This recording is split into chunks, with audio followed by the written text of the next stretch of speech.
Hey guys, good morning. Alam nyo bang dito matatagpuan sa Baler, Aurora ang isa sa pinakamalaki at pinakamalawak na skateboarding arena. Ito ang Baler Skate Park dito sa Barangay Kalabuanan dito sa Baler, Aurora. Sa bungad pa lang ng skate park na ito ay makikita mo talagang napakalawak nito. And of course mayroon ding parking space sila dito para sa mga pag may mga competition na gaganapin dito. Mayroon sila dito ng window for ticketing and also mayroon din sila dito mga benched area. And of course kapag sa taas ka naman ay makikita mo talaga yung buong kalawakan nitong area na ito ng kanilang skateboarding arena. Halos lahat yata ay makikita mo na dito ng mga obstacle na pwede nilang gamitin once na nandito sila. Alam nyo, nakaka-excite talaga na mayroon tayong ganito dito sa Baler, Aurora. Kung hindi ako magkakamali ay ito ay isa sa pinakamalaking skate park dito sa Pilipinas. And I'm sure darating ang time na gaganapin dito ang iba't ibang competitions na dito lamang mapapanood sa Baler. Dati napapanood ko lang ang mga skateboard competition sa telebisyon, pero ngayon ay makikita na natin dito sa Baler mismo ang ganito kalaking arena. Ngayon pa lang ay sobrang pasalamat na natin sa mga bumubuo o samahan ng mga skateboarding dito sa Baler dahil naisipan nilang gawa ng ganitong isang space ang mga kababayan natin at mga kabataan na nahihilig sa skateboarding, which is talaga makikita mo talaga dito sa Baler ay talagang napaka-aktibo ng mga kabataan, hindi lang kabataan, ng lahat ng mga youth na mahilig sa sports na ito.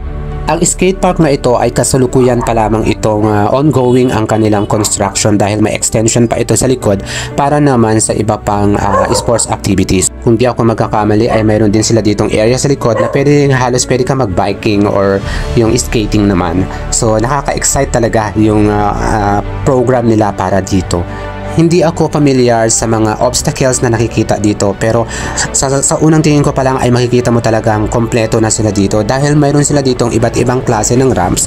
Mayroon silang lance ramps or kickers, mayroon silang mga round rail, flat bar, kink rail, mayroon din sila ditong rainbow rail, parking block, and a fall jump. So yun ay na-research ko lang guys para lamang sa inyo dahil based dun sa nakita ko ay talagang meron sila dito. And of course ito yung bowl, mayroon sila dito ng bowl, napakalaki nito.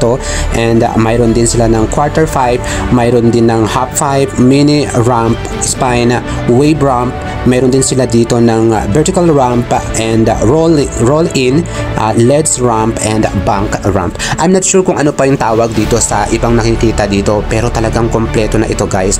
Sobrang napakalawak and nakakatuwa dahil nakita namin dito si sir ay gusto niya maglaro ng skate, pero dahil hindi pa siya totally open dahil mag-open pa lang ang skateboarding na ito sa October, but inawitan namin siya na sana ay subukan niya din muna para kailangan namin ng footage. Napakaganda para siya tingnan while they are skating sa isang place na ganito, lalo na siguro pag marami talaga sila dito na naglalaro na. Grabe, nakakatuwa, ang ganda niya tingnan. Sa movie ko lamang ito na yung kita, pero dito nakaka-proud na meron tayo dito sa Aurora Province. And I'm sure na dadayuhin talaga ito ng mga mahilig sa mga skating na mga kababayan natin. Of course, hindi lang yung skate park ang mapupuntahan nila dito dahil maraming mga best places na mapupuntahan din sila at mapapasyalan sa Baler. Ayun, nais ko lang din magpasalamat kay sir dahil tinanggap niya ang aming paunlak na sana ay makuna namin siya ng konting video dun sa skating, and of course tinanggap niya yung sticker ko. Nakakatuwa. Ayaw lang ni sir magpakilala kasi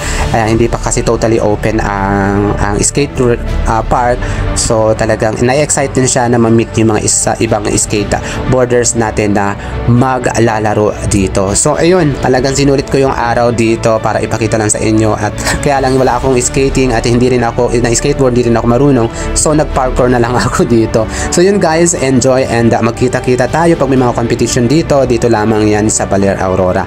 Maraming salamat po sa nagkaroon ng program na ganito, and so yun lang guys, maraming salamat sa pagsama sa akin ngayong araw, and huwag nyo rin pong kalimutan na i-follow and subscribe ang aking official page para lagi kayong updated kung ano man yung mga beautiful places na ipipicture ko dito sa Aurora Province. Thank you!